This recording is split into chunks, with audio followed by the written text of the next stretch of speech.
Hello students, you are most welcome at our channel EGRMS।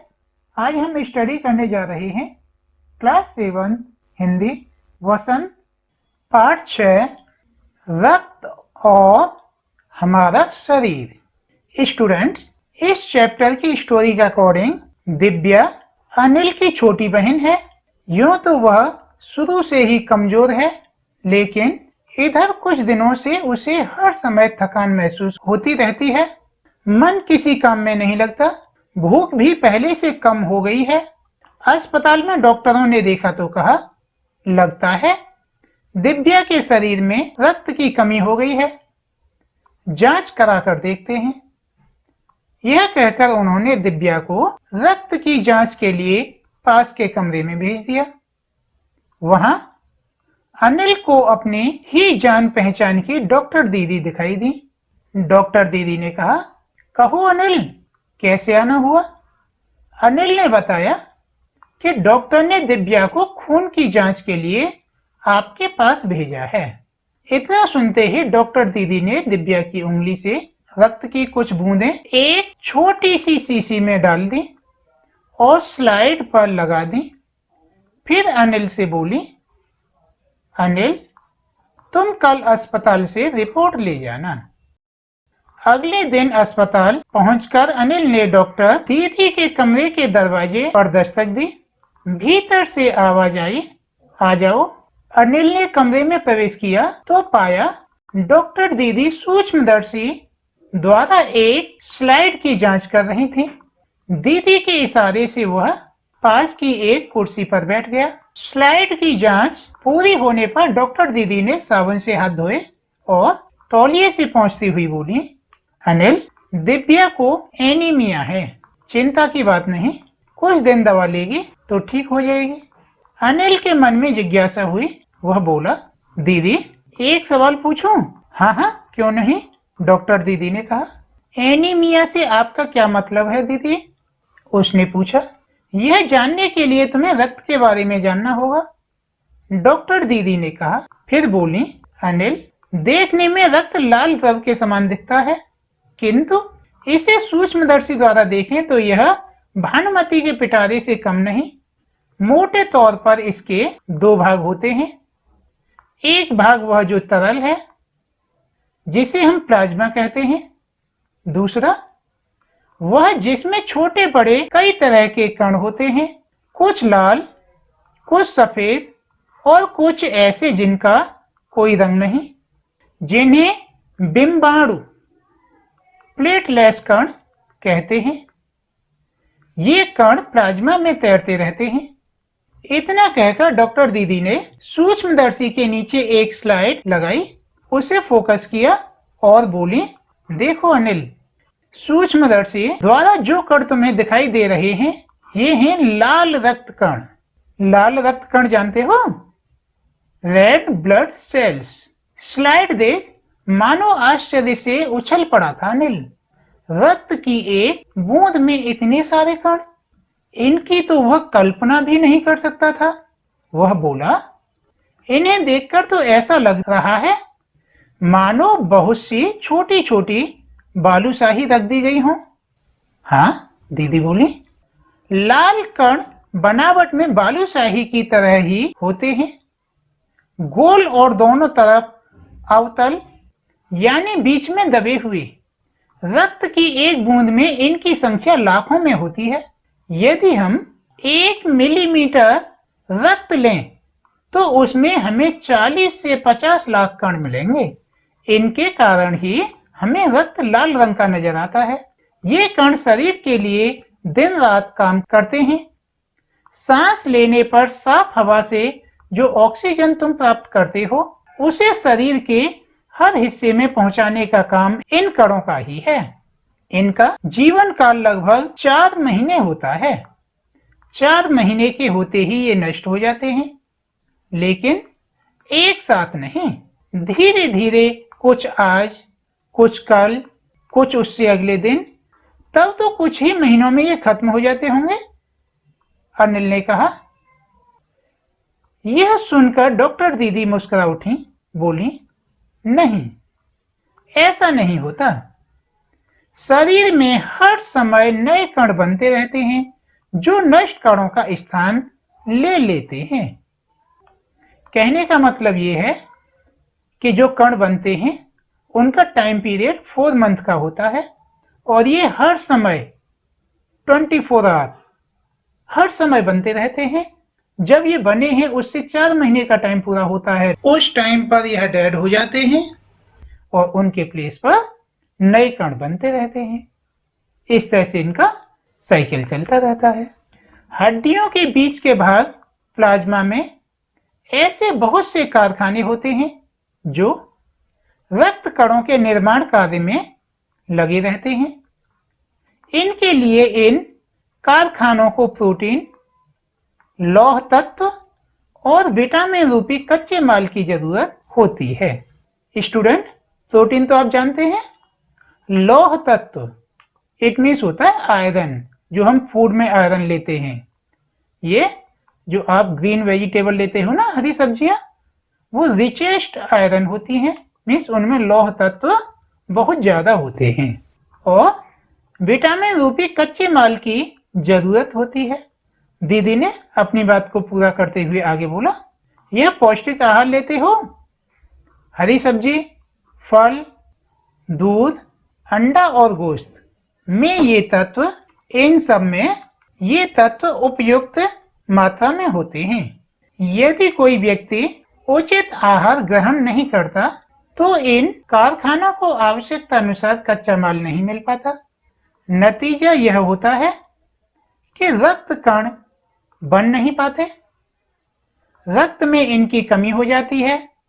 लाल कणों की इसी कमी को एनीमिया कहते हैं। तो क्या संतुलित आहार लेने मात्र से हम एनीमिया से बच सकते हैं? अनिल ने सवाल किया। दीदी बोली, हाँ, यह कहना काफी हद तक सही होगा। यूं तो एनीमिया बहुत से कारणों से हो सकता है, किंतु हमारे देश में इसका सबसे बड़ा कारण पौष्टिक आहार की कमी है।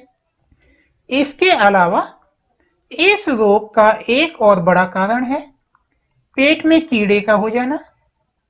ये कीड़े प्रायः दूषित जल और खाद्य पदार्थों द्वारा हमारे शरीर में प्रवेश करते हैं।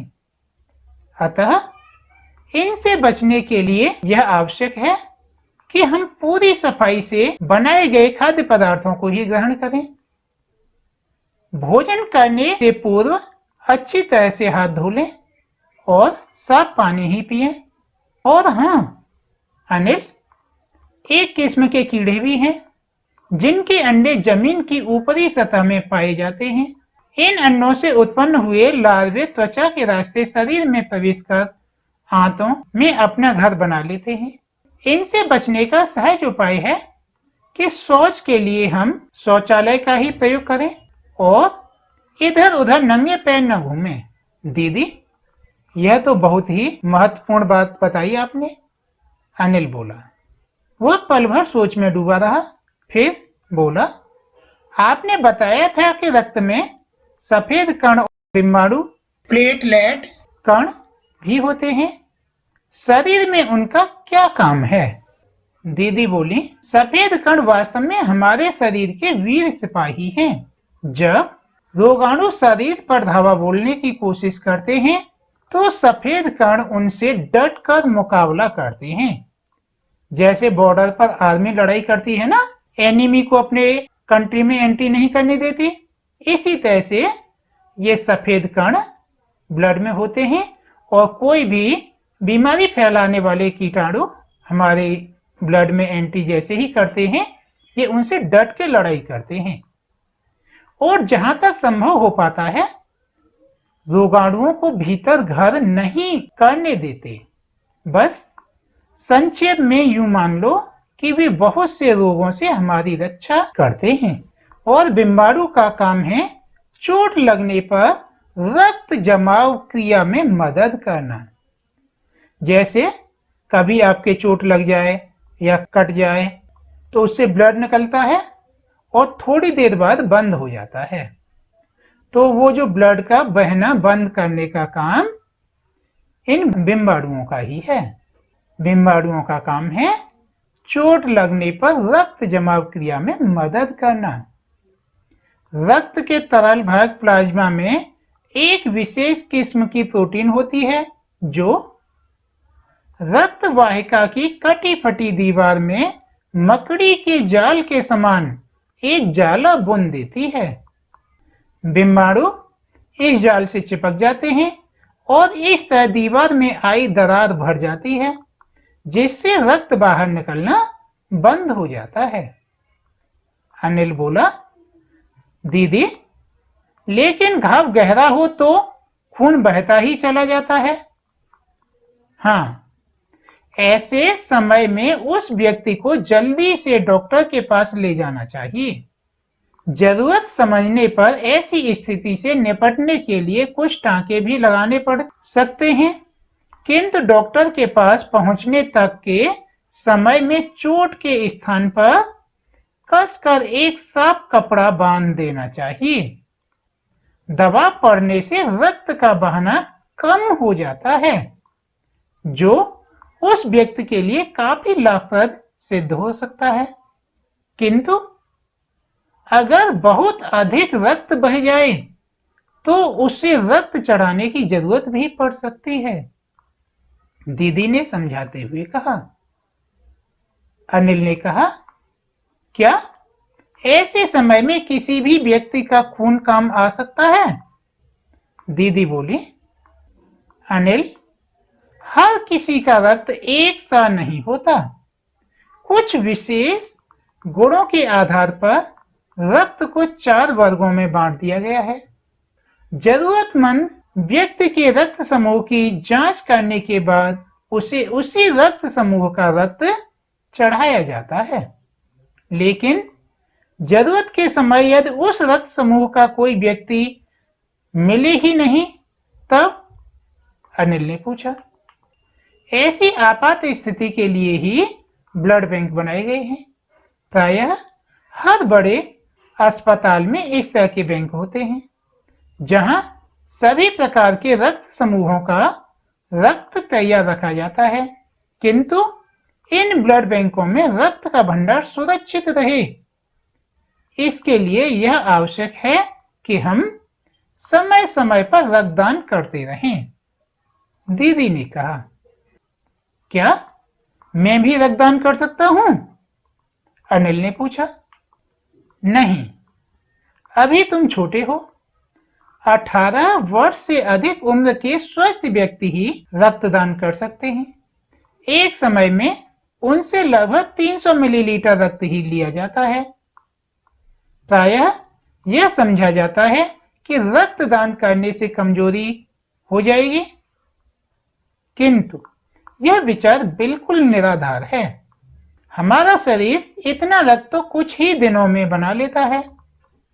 वैसे भी शरीर में लगभग 5 लीटर खून होता है। इसमें से यदि कुछ रक्त किसी जरूरतमंद व्यक्ति के लिए जीवन दान बन जाए तो इससे बड़ी बात क्या होगी, दीदी समझाते हुए बोली। फिर तो बड़ा होने पर मैं भी नियमित रूप से रक्तदान किया करूंगा, अनिल ने कहा। शाबाश अनिल, डॉक्टर दीदी ने अनिल की पीठ ठोकते हुए कहा।